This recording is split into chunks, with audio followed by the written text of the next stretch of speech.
This is a clip from the Chris Brake Show podcast.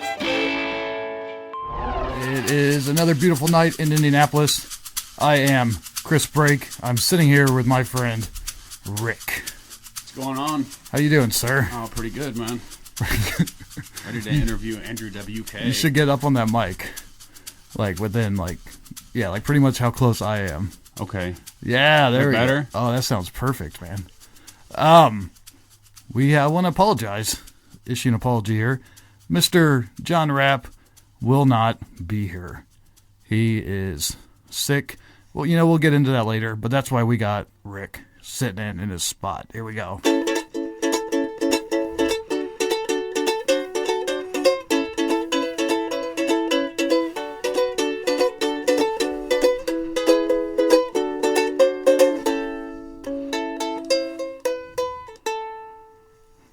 All right. Well, we are going to talk to Mr. Andrew WK. Are you ready for that, Rick? I'm ready. I'm ready to party hard. Definitely.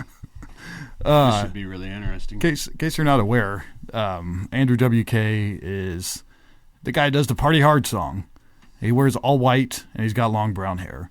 And that's really all I can tell you other than I love him, and I've been a fan ever since the beginning, so it was a real honor to speak to him. And we're just gonna drop it in here and get this motherfucker playing. But actually what happened is I was not recording right off the bat. I had plugged the mic into the headphone jack. So what you're gonna hear is just us coming back from me figuring out that snafu and shooting the shit, and then the interview begins. So thank you for listening. Here is Andrew WK. Thank you. I am glad that I checked that because I had the plug into the wrong thing and it wasn't even recording. Oh, well, So. good thinking. That's, it's always better to find that out now Yes. than at the end. And then both sides of that. Yeah, that would have broke my heart. Well, then we just have to redo it, that's all. Yeah. All right, I am sitting here with my friend Rick. He is also here in the studio, so you will hear both of us speaking to you. Hello, Rick. How are you? How's it going, Andrew? Hey. And our co-host, John Rapp, who is the creator of this program, actually fell deathly ill today. And he should be. Sorry to hear that. Yeah, he should be okay tomorrow. Oh, okay. Well, so it's not that deathly. He's not like in the hospital or anything? No. I think he just had a serious migraine where he is he's vomiting. That sounds awful, but we'll send him some healing thoughts and energies, and thanks for keeping the show going in his absence. I'm glad to hear he's going to be okay, though. Yeah, he should be good. Yeah, Chris lured me over here with some peach vodka. Fill in. Oh, wow. Or try to, anyway. That's it. Now, have you tried it? No, this is definitely the first time. I'm really more of a beer drinker, I think. I mean, have you tried it now, though? I mean, have you tasted it today? Yeah. Did it taste like peaches? Definitely like Oh, wow. peaches. It's the cheap $2 pint stuff. Yeah, well, I mean, it's not schnapps, though. It's not peach schnapps. It's actually referred to as peach vodka. Definitely, yeah. Well, I don't know. it's UV. It's UV brand, so that may or may not be vodka. Oh, yes, I've seen that. Well, I guess, yeah, it's like a peach-flavored liqueur. Definitely. I mean, yeah. is it really syrupy, or is it kind of, sort of thin and watery? I'd say it's thin and watery. Probably right in the middle. Okay. So then it sounds like it is peach-flavored vodka. I mean, they make all kinds of flavored vodkas at this point, and they are a bit different than, like fruit-flavored brandies and liqueurs and stuff, which are a bit more syrupy usually, I think. Definitely, yeah. That's good stuff. I think we already started this, but I want to start this officially here. We have Mr. Andrew WK on the phone. Yes, hello everyone. Happy to be here. And if I'm not mistaken, Chris, you and I kind of go back quite a ways. Yes, yeah, I've been around following you for quite some time, following your entire career. I remember your name, obviously, for all kinds of reasons, but I have a very specific visual memory of you. I don't know now, it was a profile photo either on some website. It could have been MySpace. It could have been Facebook. It could have been Twitter. It could have been even a message board. From my memory, you were making a very funny face, sort of like a smile as though you were in pain or suffering from extreme confusion, with sort of a fuzzy, maybe sort of sideburns. Is that you? That's his everyday Yes, look, that is me. Okay, great. Wow. Okay. And that's Well, that's I remember something that quite well. I wanted to ask you about that. Well, there's a whole shit ton of things I want to ask you because, as it's aware now, I am a big fan.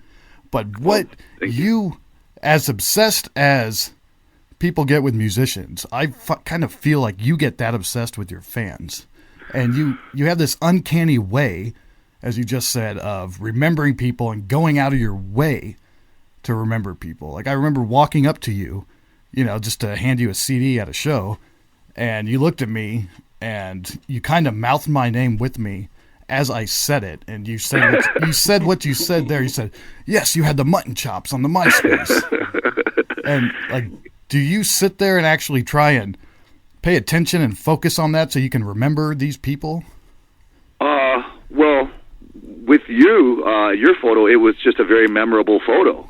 So you should take credit for that. I mean, I think anyone who saw that picture would probably look twice, if not thrice or 4 or 5 or even 6 times at the photo. It was a great picture, and it's just one of those pictures that really stuck in my head.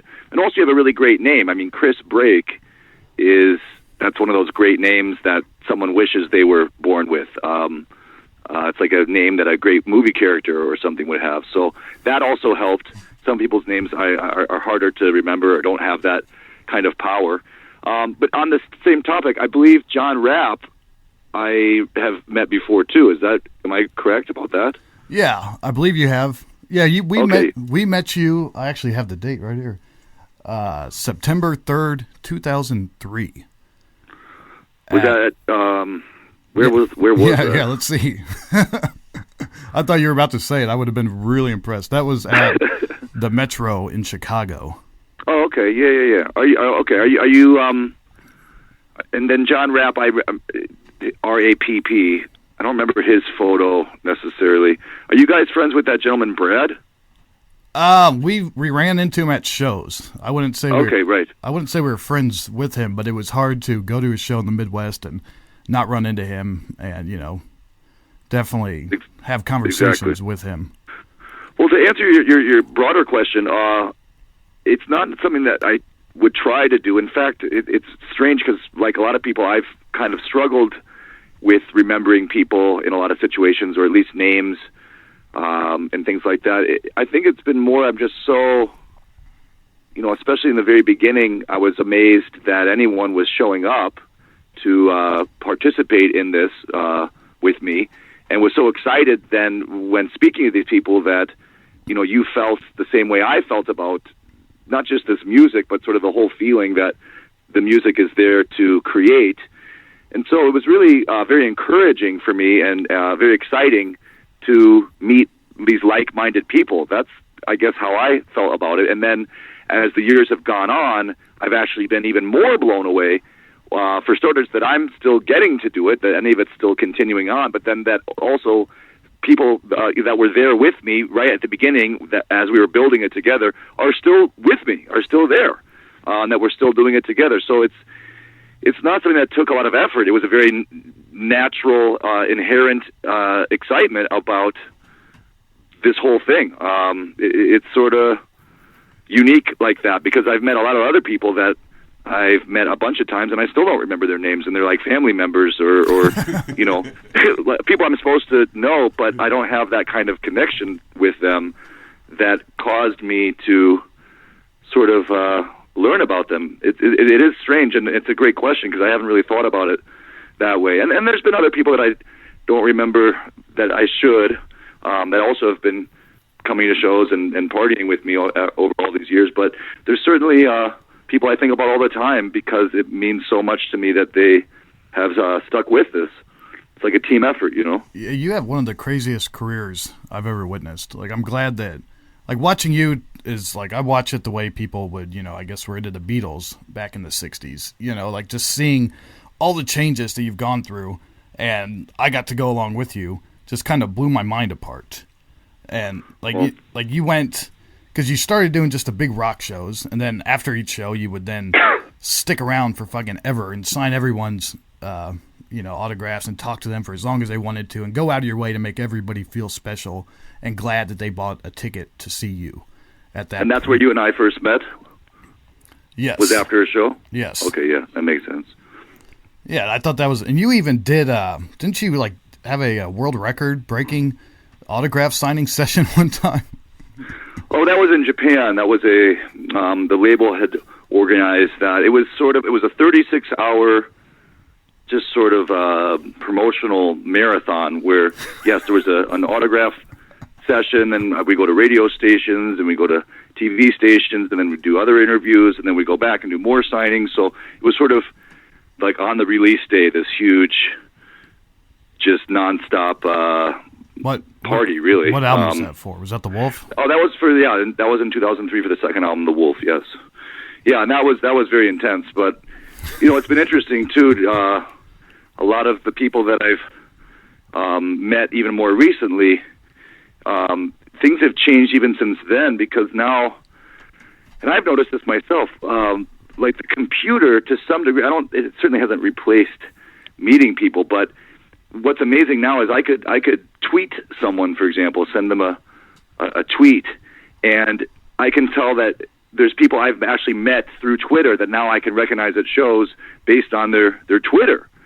And it's like the way the computer has added this, whole additional dimension to the ability to interact with people and party with them all the time, including people that I haven't gotten to meet, maybe because we haven't played wherever they live. And that's been an interesting other dimension to the whole thing. And I've noticed from my own experience, like there was one time when Pee Wee Herman tweeted me about my pizza guitar, and that was, in a way, it was almost kind of more exciting than meeting him in person, maybe just because I would have been very nervous, or I don't know, it was the fact that he chose to acknowledge me, even though it was on the computer. I believe that the computer counts, that those interactions count too. Just like actually being on the phone with you now counts for me as a real time being spent together. And that's what I really like. It's just there's all these different ways to get that feeling of camaraderie, of teamwork, of friendship, and of partying. And as we've continued on, there's more and more ways to do that. That's probably the one way I would explain this career, or this path as it's unfolded, is as much as there's been all kinds of different stuff that's happened, I think the consistency is just constantly adding more ways to get that party feeling conjured up. Yeah, and it seems like this is how you've been doing it ever since the beginning. Like that's part of your image, is you're just, you go out there and you get in the faces of the fans. You don't try and have that mystique. I mean, no, don't get me wrong, you got some serious mystique going on with all your Steev Mike conspiracy shit, but I don't want to talk about that quite yet. But okay. you just seem like you challenge yourself all the time, and even with your career and the choices you've made, where you stopped doing the big rock star thing, and then you just started showing up to shows by yourself with just a piano. We do all kinds. I'd started with that before I had my band. I played a lot of these same songs, or sort of different versions of the early songs, on just a keyboard and a drum machine, and sometimes singing, sometimes not singing at all. And of course, even before the keyboard, I was taking piano lessons and doing just regular old piano recitals with my class and whatnot. I guess to me, it's like a tree. A tree can grow and expand on many branches and still have that trunk. So I try to, add things to the tree, add more branches, add more, maybe some nests of birdies or squirrels can get up in there, and obviously growth. Maybe some cherry blossoms or fruits and whatnot. But the idea is that, I want to stay close to everything and also still keep branching out. So playing solo is very important to me. Of course, I still play with my band. I mean, we're going to be playing 3 great festivals coming up in the next month, and they'll be, the big show. So it's like, the more the better for me. I think more than anything, it keeps me entertained. I think it's very important for the entertainer to be entertained by what they're doing, so they don't get sick of it. Another thing that keeps me entertained is your new band looks like your old band, and that just cracks me up. Is that who's in the new band? Well, it looks. I mean, it doesn't look like Eric Payne's not in the band anymore, right? Or is he? No, he's been in the band the whole time. Really? That's him? Well, I guess it depends. Well, he grew a beard, so he does look a little different. I don't know. It seems like when I saw it, they don't look like the same people. They look like different versions of the people dressed up. They don't look like the same people. They look like replacement band who was designed to look like the old band, and it's just a. Well, I guess it depends. I mean, there's certain people are there that have been always there, like Sergeant Frank. Yeah. For example, he's always been in the band, and then Rich Russo, our drummer. I mean, he's always been in the band. Sometimes also we had obviously Donald Tardy, our founding drummer. He was, got back with Obituary, of course. But Eric is in the band. There was some times when he wasn't at certain shows. I guess it depends on which show you saw or whatnot. I mean, and maybe some of them look a little different because they're 10 years older or whatnot. Is Greg still in the band? No, Greg has not been, but he actually, we've been hanging out more recently and talking about having him play again. So it's never been like trying to cast out people so much. Well, he looked like the guy, it looked like a guy who was trying to look like Greg. And I just thought that was the funniest thing. I don't know if that was intentional, but to me, it was just another level of absurdity. And that's one thing I love about your music and your shows is that they're just slightly off, and that just. Oh well, I take that. I think you mean as a compliment. I certainly take it that way, and some of those things just happen on their own. It was not something that was really intended. I remember even asking Blakey Boy, the bass player I think you're talking about, and he didn't even really realize how he had looked like like Greg. And there's even photos of them together, and I was like, wow, I guess they do kind of look the same. And Greg thought it was cool too. So some of those things just happen on their own, I guess. I got a question. Another thing with people looking the same. I saw this incredible show. I believe you were in Tokyo that you played. And it was just a beautiful production video. It was edited. I think it still had the timestamp on it. Maybe it looked like a leaked thing. Oh, yes. I saw that on YouTube. I think some of those have been taken down. Yeah, I can't find it anymore. I would love to see that. Is that ever going to be released as anything? Well, I know we have the video. I haven't watched it in a long time. We have it somewhere. I think my manager has it. And it is a really great video, except for the timestamp, which, you wish that kind of wasn't on there. But in terms of the shots they got, it was the actual live arena, big screen that they were projecting there at the show. I think maybe the audio to video sync is off, and I think you can't hear a lot of the instruments so well because they had some amplified through the board more than others. But the footage itself is good for sure. I would like to make sure we have that. I was really excited when I saw that because that was the moment when I think Close Calls with Brick Walls had come out in Japan, and I'd never seen you perform any of those songs. So just to see you performing those songs on stage was just really exciting to me. And I loved you and I can't remember who you were doing it with. It might have been Sherry, but you were doing a call and response kind of John and Yoko thing, just noise on stage that was fucking awesome. And then you had a guy who looked like you but wearing all black, and you did the dueling pianos. And that was just I just love the level of performance art that I get away from it. It's everything is always changing. Anytime I've seen you, it's never been the same show. And I'm glad you're enjoying it. I'm, trying to just have some excitement going on and have some, obviously some fun. And that was fun to play a lot of those songs. We played a bunch of shows where we played just about every song from that third album, Close Calls with Brick Walls. And we also had all these, sort of transition pieces that we wrote just for the show, these classical renditions of certain songs, and it was the hardest we ever worked on putting together a show. So I appreciate you seeing it. Yeah, I would love to see a release of that, a formal release. Yeah, even if we just put it up on the computer, that would be nice. Yeah, that'd be great. And then when I saw you at Lobster Fest, and you came out, that was the first time I saw you play with just a piano. And that backing track. Oh, yeah. That's it was in Ohio. What town? Athens.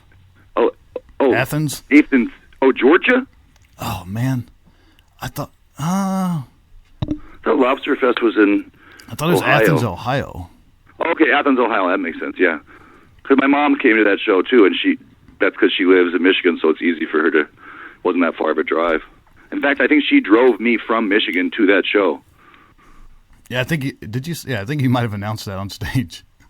Yeah, I don't remember. I remember some things about the show, but I don't remember exactly what I played. It was pretty good. I remember the crowd. It was a free show, which was amazing. And I remember the crowd getting a little disturbed because you were just jamming at the beginning and you weren't playing, you weren't playing party hard, so I remember them getting a little upset, but you calmed them down. And there was my friend, Dr. Pong Fong, a.k.a. Chris Vinegar, really wanted me to ask you there was one university staff there, and the place got completely out of control, and he wants to know, like, what do you do if a party gets out of hand? Have you ever felt bad for over-inciting a crowd to party too hard? Like, do you ever feel bad when it just gets completely out of control? Well, I don't know that I would feel bad. I mean, if someone gets hurt, then certainly you don't feel good about that because that's never the goal. But chaotic situations have a way of having sort of taking over themselves, where it's almost inappropriate to say any one person is responsible. It's sort of the phenomenon of the chaos becomes its own entity, its own mind, and you just get sucked along with it. I mean, there's definitely been times when I have incited people to do stuff or throw things, and that's been its own interesting, very memorable experience for me, and hopefully for other people too. I mean, every show counts in its own way. Even the absence of one can be very intense, and again, perhaps even more intense than if the show had just proceeded as normal. But yeah, the main goal is to make it fun and exciting and something that you can keep in your heart or your mind, hopefully forever, to say, I remember that day. And that's a good example, because I actually remember more things about that day, that particular show you're talking about in Ohio, more than, hundreds of other shows. It's interesting. I remember there was like a flag or something. Yeah, there were some guys with a flag. Yeah, I remember that quite clearly. The American flag. I think the whole field went into some sort of crazy USA chant that I found. For some reason, I found that a little disturbing. I don't know why. Like, I love America. You're right. I remember that. I remember the dressing room from that show. I remember walking through the parking lot after the show. There was a tension in the air, and it wasn't a bad tension. It wasn't anger. It was just a palpable energy that was just surging through the whole place. Yeah, and again, those are things that I don't think anyone can take responsibility for. It's a team effort, for better or worse. Hopefully for better. Yeah, there was one. I remember exactly how it stopped, how the show ended. There was this one security guard, and I think he wasn't picking his battles properly. And it was just one guy, and there was a whole crowd of people there, and everyone was getting on stage like they do at one of your shows. And he apparently did not like that. So he was trying to get people off the stage, and he's pissing them off. So then now they're pissing him off, and then it just kind of, it's like the whole crowd was butting heads with this guy. And my buddy even said that he kind of felt bad for the guy because he was totally understaffed, didn't know what he was getting into, and didn't know how to handle it. And I think he ended up getting shoved off the stage into the crowd. Oh boy! At one point, yeah, and then I believe he shut your sound off and took your microphone away. Yeah, and that's fine. I mean, that's how it was meant to go. I'm not there to fight with him, and I'm not trying to get any of the security in trouble. That's actually the last thing I would ever want to do. They're just trying to do what they think is best. It's a very intense situation. It just really is. That's part of the. It's amazing that concerts or events like that or parties of that sort even can happen at all. I mean, it takes so much willpower on all sides just to put it together, just to literally build a stage, to produce the whole event, to get people there, and then you're really just creating a climate for chaotic possibilities of any sort to happen. So, I mean, I think of all the times when all sorts of things could have happened, to me or anyone else. And I always count my blessings, always knock on wood, and just think there's got to be some guardian angels helping out with this, beings that we can't see or forces at work that are protecting all of us, because this is just, it is insane that this is getting to happen. It is. Okay, here, like basically what you said in there, here's a quote from you. I'm not trying to make people feel any one way. I'm just trying to make them feel. How did you feel, like, during something like the gathering of the Juggalos? Like, did you ever feel like you were kind of sacrificing yourself for the crowd? Did you, like, once you realized... that's a great... Oh, go ahead. I'm sorry. Like, once you realized that they weren't taking it positively, or maybe they were taking it positively, that's just how they showed their response. Like, but when you realized that they're not really responding in a positive manner, did you maybe kind of pull an Andy Kaufman thing and just kind of push them back? You know, by continuing to continue. Oh, I mean, I was just going to try to keep playing the show. It's always the goal. The show must go on. There was some technical situations with that show where my keyboard didn't show up, so I didn't have my keyboard to play, which was a big part of it. But that was probably my fault. Somehow it fell through the cracks on our end, and that definitely made it a little more unusual of a show because I really didn't have anything to play. That explains so much. That does, I guess, explain sort of why I was approaching things. And also that show specifically, I had this really long intro. There was a certain version of my solo show that had a very, very, very long build-up that usually I would be playing keyboard during. So in that case, I just had to try to address the crowd. So I was very excited about that show for many, many reasons. And I think that's a really good example based on the question or the quote, especially that you brought up here about feeling. I didn't feel anything except just pure feeling. I wasn't mad. I wasn't happy. I wasn't sad. I wasn't scared. I wasn't strong feeling. I just was completely overwhelmed with pure feeling, just pure energetic sensation. And actually, I felt like that for a couple days after. I was just buzzing with energy. And it was interesting, like you're saying, it was hard to know exactly what people were feeling, because after the show, I talked to even some of the main organizers that were responsible for bringing me to the show, and they said that was the most, positive response that we've seen to a performer that whole day, and what a great job. That show will go down in history. And I couldn't tell if they were sort of joking or messing with me, or maybe they have this understanding that I didn't, but I didn't know what to think, and I still don't. Some people I've talked to that were at the show said they'll never forget it, and in a good way, and it is what it is. I don't have any judgment other than it was one of the most intense experiences of my life, and I'm glad that I got to do it and survived. Yeah, it was great to watch. It was great to watch. Well, yeah, hopefully it was entertaining. I couldn't really tell if the crowd was angry or not. That's just a very strange crowd.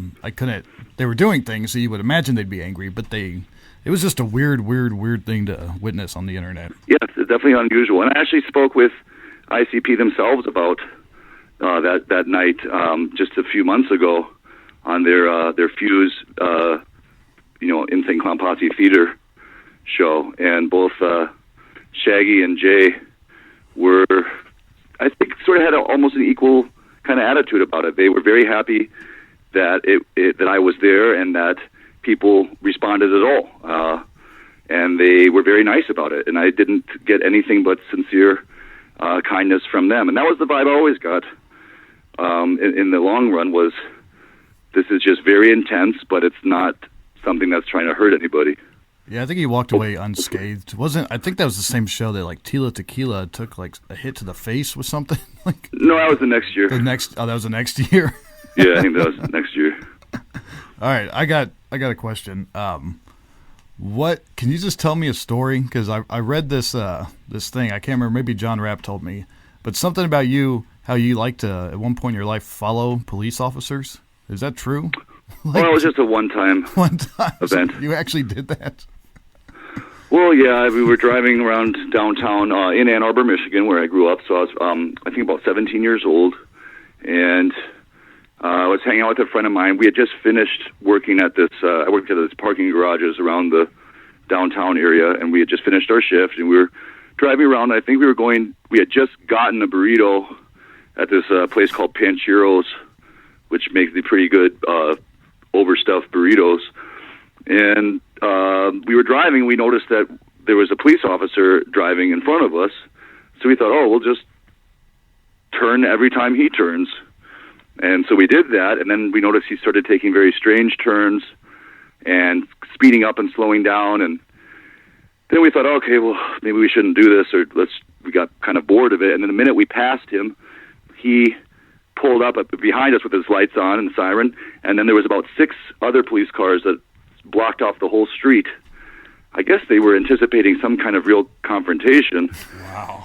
And, of course, I was then very nervous. I didn't really think that it could ever be that bad. And he came up, he was very, very angry. And the police, especially at that time in Ann Arbor, I guess maybe just because of the University of Michigan being there and a lot of the big sporting events, it has gotten crazy there a few times. But it's a very small, quiet town in a lot of other ways. So the police had a sort of a weird reputation. And he was very big. I remember that, just quite tall, and I don't want to say overweight, but just weighed a lot, and had a mustache, and was shining the flashlight in the window, and was really yelling, saying, "What are you doing? What the hell are you doing following me? That's harassing a police officer." And I thought he was going to ask me to get out of the car and all that, but he didn't. And I said, "Well, officer, I'm very, very sorry. I realized that we were behind you, but I didn't realize we were following you. We were just going in the same direction. We were looking for our friend who was downtown as well, so we figured why not stay behind the police. That's just seemed like almost a safe thing to do." And then he quickly calmed down. I don't know how I came up with that explanation on the spur of the moment, but it seemed to really calm him down. I think he also could see a lot of fear, terror, and confusion in my eyes. We also were completely sober. There was no funny business of that sort going on. And then it dispersed. So I never have followed a police officer, whether on bike or foot or car or boat, ever again, or horseback. Lesson learned. Yeah, don't do it. It's not worth it. Definitely. That's horrible. All right, there's another story that I've always wanted to hear details on, too, if you can grace me with this one. Something about you and your friends playing a heinously loud noise through a window and leaving it up super loud and then leaving. And then Yes. It's actually the same friend around the same time. I got to meet this guy. This guy is pretty awesome. I think he has been living in New York actually recently, maybe upstate. But he was always up for fun, or what people would call pranks or things like that. I mean, we did all kinds of stuff, some of it worse than others, and some things that I did on my own that didn't involve him. But this was a team effort for this particular story you're asking about. He lived in downtown Ann Arbor, actually literally next door to one of the parking garages that I worked at, and then he also ended up working at. And I had a very nice keyboard at the time, and a full PA system, or 2 nice, pretty good-sized speakers, and an amplifier and a mixing board. And they were all in my car because I had been playing some shows with them around town. And I don't remember exactly how the idea came up, but we had the idea because he lived on actually the basement level, so his window was right at the ground level. So his apartment was technically underground, but the window, as you've seen in basements, I'm sure, was literally at the sidewalk level. And it's a pretty heavily trafficked street. It's right in the thick of it, really, and there's lots of students. And I believe it was a Friday night, so very nice weather as well.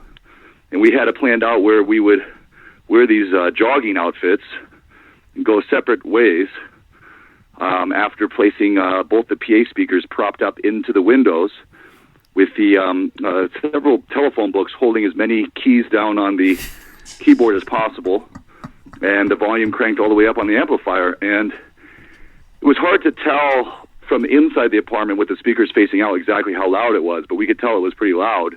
And by the time we actually ran out the back door, went our separate ways, and began running, we were completely overwhelmed by how loud it was. I think the fact that it was on the street level add maybe some kind of special reverberation, and then bouncing off all these buildings because it was a dense area. And not only that, but there were a lot of people out right at that moment. And it really was almost like a cartoon where people were opening their windows and looking out and going, what is that? And like cars were stopping in front of the building. But the way we did it was very hard to tell exactly where it was coming from. And soon enough, there was a police car there and shining a light into the windows trying to find also where the speaker was. But again, it wasn't easy to see. We realized that we had to stop this pretty quick or something, it could get really out of hand because it was so loud and such a strange sound. It really was just, it was like if an explosion never dissipated. So instead of like, it was just, the idea was we wanted to sound like the end of the world, like that apocalyptic sound that signals the end or the changing over of an era. And we quickly went back into the building. We said, "Oh my, what the hell's going on? You know, you must like left a blender on or something." And we played dumb, like we didn't know what it was. There was a huge crowd of apartment residents around his door. We had to muscle through, turn it off, and then run. And that's when we really ran. And even then, people were kind of pointing at us and saying, "Hey, those are the guys," but no one really knew. It was such a confusing event for everybody that it was hard to even explain what had happened. And yeah, that was it. Then we ran for about an hour and then met back there, and everything was fine. But it was really loud. It was really loud. Sounds like mission accomplished. Yeah, I guess. I mean, we had intended to leave it going for hours, I guess, but it was probably all in all, it wasn't even on for more than 5 or 6 minutes. Oh, wow. All right, question. You have the song Girls Own Juice. What is juice? Is it semen? Well, I guess so. I hadn't thought of it exactly. I hadn't really thought about it exactly what it was. It was more like it could be all kinds of stuff. I was drinking a very large amount of orange juice around that time. I'm not sure if you've experienced this kind of thing or not. I've read about it, especially with other people at that age, 18, 19, 20 years old. I would have these cravings for sweet orange juice and would wake up sometimes even in the middle of the night and just guzzle an entire container, like the paper, cardboard, full size of Tropicana. No Sunny home D style. or anything like that, right? It wasn't juicy enough. I want that pulp.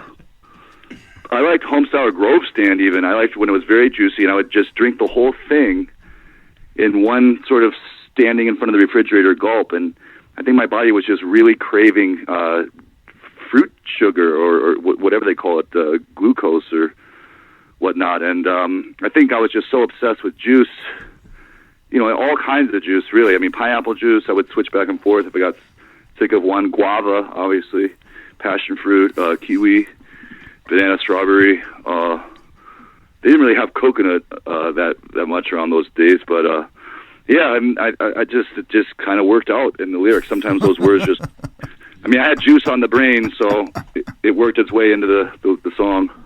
So it wasn't, okay, so not semen, it was not steroids either, correct? Oh gosh, no, that's a great one though. I hadn't thought of that one. No one's ever thought of that one. Just trying to think of juice.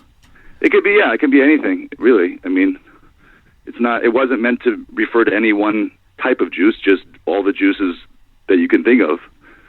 Even like a juicy homemade ground burger. I want to apologize because it seems like earlier when I said my buddy Chris Finger's name, you made like a "oh" sound. So I thought maybe you might have thought I said the N-word, which is not the case. That is just his name. Oh no, I didn't think that. Okay, good. Yeah. I've had that problem happen before. Like, cause that's. Oh no, I didn't think that at all. He's got a name that kind of sounds like that when you just slur it off your tongue. What's his name? Chris Finger. What's his nickname? He doesn't. Oh, Dr. Pong Fong. Oh, okay. Yeah, that's what I was saying. Yeah. About. Oh, okay. He actually does. Pong Fong does weird noise music, I guess you would call it. And he actually introduced me. Yeah, he introduced me to. I got to see Nautical Almanac and Wolf Eyes. Oh wow, which is pretty cool. I think was that in Chicago? No, that was here. Nautical Almanac was in Indianapolis. Nice. A while ago, and Wolf Eyes was in Lexington, Kentucky. Okay, cool. Well, I'm sure were very good shows. Yeah, I know you have some sort of affiliation with Twig and all that. Yeah, I went to high school with him in Ann Arbor, and some other members of Wolf Eyes also went to my high school. Well, Nate Young specifically, but then the other founding member, Aaron Dilloway, he was also living in Ann Arbor or spending a lot of time there around those same high school years. And my high school was actually right downtown in Ann Arbor. It's called Community High School. So it was very close to a lot of these stories that we're talking about.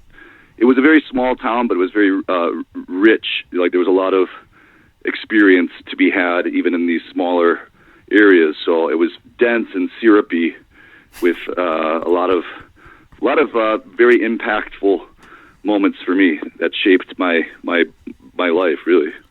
Yeah, those shows are an experience. They're quite strange, and you don't really know that you're going to enjoy it until you find yourself in the middle of the one, and you don't know how to feel. Yeah, exactly. That's a good feeling for sure. Not knowing how to feel is a very intense feeling.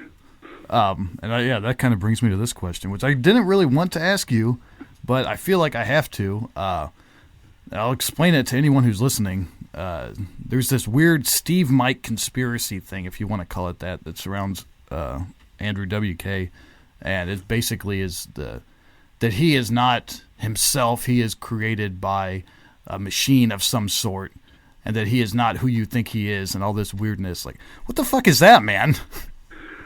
I mean, I think, well, the short story would be just, I think a lot of it's just people, taking a small idea of, a small fact or a small piece of truth, and then sort of running with it in the complete opposite direction. And what's the word? When someone's mind runs away with itself, you know what I mean? It's like, yes, I did work with managers. I still do. Yes, I did work with Universal Music Group and a great team of, industry professionals. But that doesn't mean that they formed me. You know what I mean? Out of nothing. I mean, I am one of the other person and all that. One of the other, I guess, conspiracies that went along with it is that you were replaced, much like Paul McCartney, like a Paul is dead type thing. Yeah, I mean, it's just completely absurd. I think that's probably someone just heard that thing about the Beatles or whoever and just ran with that for whatever reason. I think a lot of it started from the early days when there was a lot of doubt or almost just sort of animosity towards me or more my offerings, and people, for whatever reason, didn't know what to think, so they lashed out at it in these certain ways. And I mean, I did come from a place where working with a team of people would have really been looked down upon. So, I mean, believe me, it made me dealing with some of these accusations not so much anymore, because I just sort of let it go in a way. But in the early days, especially, it was torturous. It drove me up the wall, and I think that's probably what these people wanted to happen. They wanted to get under my skin, and they did. They succeeded. And the part that was very frustrating is it was hard to refute or even engage with these kinds of rumors or accusations, or even to defend oneself, because it only just added more fuel to the fire. So I tried all different kinds of ways of dealing with it, and I had a lot of good guidance from people that had been through similar things, and then some maybe not so good advice, but I do take responsibility for following it. And in the end, it is what it is. I just try to focus on the fun stuff and let the other stuff go. Well, like you said in a lecture, I'm not the guy you've seen from the I Get Wet album. I'm not that same person. I don't just mean that in a philosophical or conceptual way. I'm just not. It's not the same person at all. Like, how do you say something like that and not expect? That was again. I mean, I realize it's sort of stupid or whatever, but I took a lot of advice, especially in like moments for me, which were like a personal crisis. Was also dealing with a lot of just sort of unrelated or semi-related business complications and contracts and things like that. That I always take responsibility. I signed those contracts. Nobody forced me or tricked me or manipulated me into doing that. It was choices I made. I may have asked someone's advice or opinion, and maybe I made a bad decision based on, maybe they were trying to manipulate or get me to do something that I shouldn't have done, but I should have asked for a second opinion by, some other lawyer or some other person that had experience. I was very inexperienced in everything, not just in the music world or entertainment, or I was just inexperienced in life. I was 19 years old. So all of it was very intense, and things like that, for example, someone told me I should just say that, it is all true, and like everything is real, and then it will all go away, and then you own the power. And of course that actually had the exact opposite effect, where it only blew up further. So I've tried about just every way I could think of to sort of deal with or not deal with what other people think about this thing I do. But again, I just try to personally myself focus, not waste energy on it, and encourage other people to also just focus on the parts of this that are fun, Yeah, there's so many theories around it, so I just want to explain my theory to you.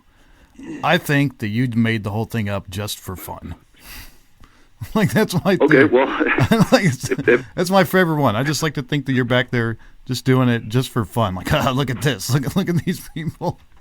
Well, I would definitely I like to take credit for a lot of what I've done with this, and the things I had a lot of help and a lot of, as I've said, like a feeling of a team, working with teams in many different ways, almost going back to also what we were first talking about, like a team effort of everyone that's taken part in any of this should feel like they helped build it, and a sense of responsibility. But awesome. At the same time, it kind of is. However you want to think about it is as long as it feels good, then that's all I would ever hope for, Well, thank you. It feels great to me. Okay. Yeah. Well, that's better than it not feeling good. That was the mystique I was talking about. That's, you present yourself as this open book. The mistake? No, the mystique. Oh. Yeah, you present yourself as this open book, like right here with the fans, but yet you have this cloud of just lunacy behind you that just really, I think, keeps me interested in the music and just keeps me wanting to listen to it. And I really thank you for that. Oh, well, thank you. Well, thank you for listening to it. Thank you for sticking with it. I'm trying to make more recordings, hopefully this year, but working on this book. But that's the thing that I'm most thankful for and most amazed, like personally amazed, is that it is still going, and it could just be me, but to me it also feels like in these very certain ways, not in obvious ways always, but in very certain ways, it's still building. It's actually still expanding and growing and developing. It's like our best days are still yet to come, and yet we've already done so much. So it helps me stay motivated to have that feeling going on and to talk to you about anything. Just thank you for keeping giving your energy to this, because it helps it go, My favorite thing was the Calder Quartet show at, I believe I saw it at Largo. Is that what it's called? Wow. Somewhere. Why were you in L.A.? That my friend Jessica actually lived in L.A. for a while. Now she lives in San Francisco. Nice. Yes, and I did see that show, and it was amazing. It was one of the. Thank you. Yeah, it was really good. I would like to see more of those at some point. Yeah, they are very good as well. Calder Quartet. I was actually just thinking about that specific show about 10 minutes before I called you, so I almost feel like that's a good omen that you would bring it up like that. I was remembering, I think at the end of the show, or towards the end, I climbed into the piano. Yes, you did. And then I realized I think that's like a $250,000 piano they had there. It was a Fazioli, I think. You might have been screaming God at the top of your lungs at the same time you were inside of it. Well, I think there was actually like a loose piano wire that had poked me in my soft floating rib, so that was probably a scream of God out of pain.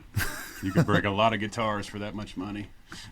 Yeah, or one 1956 Les Paul or whatever it is. Definitely, yeah. Well, thanks for being at that show. Those were really like one-off kinds of shows. Each one was a bit different. And I actually have these two solo piano shows And by solo piano, I mean in that way, like a grand piano and me and nothing else. This weekend here in New York, and I've been really sort of consumed with what I'm going to do, but we'll see what happens, I guess. Yeah, I like those. I loved the Thank you. 55 Cadillac. Is that the name of the album, I believe? Yes, with the car on it. Yeah. That was fun to listen to. I put that on to relax, and sometimes when I put it on, it freaks people out because they don't know where it's going. Oh, wow, yeah. Well, neither did I, so yeah, that makes a bunch of us. Another thing that I want to point out before I let you go here is I did say, okay, L.A. and then to San Francisco. When I went to San Francisco, I went into Amoeba Records, and I always like to go to your section just to see if they have anything weird. And I definitely got to find the strangest thing ever. I got my hands on a copy of the Pterodactyls album. Oh, wow. Yeah. That's really hard to find. It was in my section? Yeah, it said file under Andrew WK. Wow, I'm I don't know amazed one that they have it, but and that they knew to put it there. Yeah, that's crazy because I'm not credited as my name. I believe I'm credited as L.A. Ellington. Yeah, that's definitely what it was, and that was a fun album to listen to. And my favorite thing about it was, I believe on the cover the band name was spelled wrong. That was a and there's also I don't think there's even any title on the spine of the CD either. That was Peter S. Larson, who he was my high school teacher actually at that time. I was 16 and 17, and I got to participate in that band for a short time, but then I got grounded by my mom for sleeping in and missing a class, and then because I was grounded I couldn't go on tour, and then Pete kicked me out of the band because I couldn't go on tour, but I'm really, really thankful I got to be part of it at all, and let alone got to be on that album. Who, like Bulb Records, who is that? Well, that's Peter S. Larson. Okay, that's his thing? Yeah, and you can see him, he's in the band, he has, his name is Big Ben, he went by that name, I think because he didn't want to get in trouble with the school, so he used a fake name to help distance himself as a teacher. And that I don't think people were supposed to know as a student that I was in the band, but it was his wife as well at the time. And then Aaron Dilloway was the singer of that band, who then of course went on to do Wolf Eyes, whose first release was on Bulb Records. Bulb Records was the sort of centerpiece of a group of bands and music people in not just Michigan, but largely in the Midwest at least, who had a huge impact on me and a lot of other people. And Pete Larson and a gentleman named Jim Magus were really responsible for sort of making a lot of it happen, and then certainly for getting that label going, although it really was Pete that put, I think, most of the work into it. All right. It's a long story, it's a long story, but it's just a great record label, and they had a lot of great releases, and just about every single one changed my life, sometimes for the better. I love, who does the Coffee Gun? That song cracks me up. Oh, that's the Couch song. Couch, yeah, that was Jim Magus and Pete Larson, and then a variety of different drummers, all of whom were very good, including Aaron Dilloway was also their drummer for a time. I just remembered my all-time favorite song. I used to sing this all the time and play it super loud. Old Man. That song was great. It's one of my favorite songs as well. Has a great lyric that his mind is severed by the thought of a thread. Old Man. I thought that was great. Yeah, like very old man. So yeah, it's a great song. And even I got to play drums for Couch at a show in Providence, Rhode Island, I believe, which was one of the absolute high points of my life. That was the early experiences I had with Pete Larson, with Bulb Records, with Pterodactyls, with Couch, with that whole world, with Aaron, with Twig. Those were the first moments when I realized that dreams could come true, because I truly idolized these people, even though some of them were actually just older kids in my high school. I was obsessed with them like someone might be obsessed with a basketball player or a movie actor or something. my whole world revolved around these people and what they did and how they looked at the world, and seeing how they lived made me believe that I could do things that I wanted in life, that my ideas or dreams weren't completely impossible. And then getting to actually meet them and hang out with them and then actually play with them or make bands or just become their friend was proof to me, like, wow, if you want something badly enough, maybe it's not only that it'll happen, maybe it's like your destiny is calling out to you. I think that's a lot of times what dreams are.